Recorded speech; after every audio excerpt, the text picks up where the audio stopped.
No. Takže výmena plynu. Zatiahneme na doraz.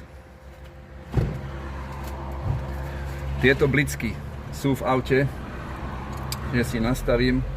Pozor, matica táto je ľavý závit, ľavý. To znamená, že takto sa dokrúca a takto a zaťahovanie ako keby odkrúca. Takže si to chytíme a povolíme. Potom ďalej už iba rukou. Nezabudnúť ľavý závit, veľmi dôležité. Na to, aby tá fľaša v aute ešte som nedotiahol, aby tá fľaša nehrkala. Toto je dôležité, táto gumička musí byť dobrá. Čiže pozor na ňu, nestratíte ju. Keď stratíte, tu sú nejaké ďalšie. Hej, čiže keď takto dám, pozor.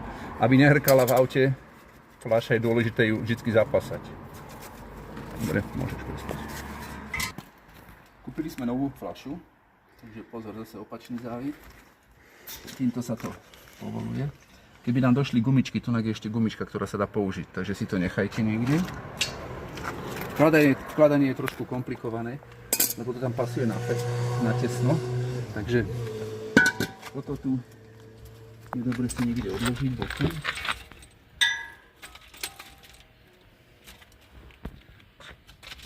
Aby nám to nezavadzalo.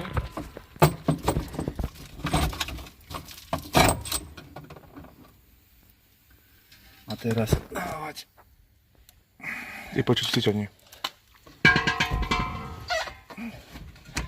Nech to ide na tesno. Tak, máme ju tam. Prvé čo zachytíme.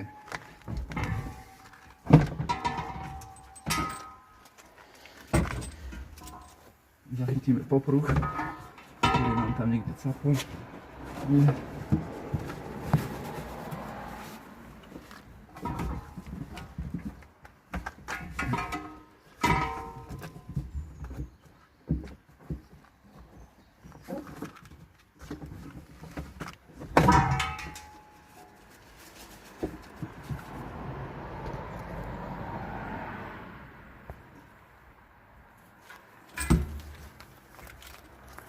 Môže vypnúť. Ako? Môžeš vypnúť.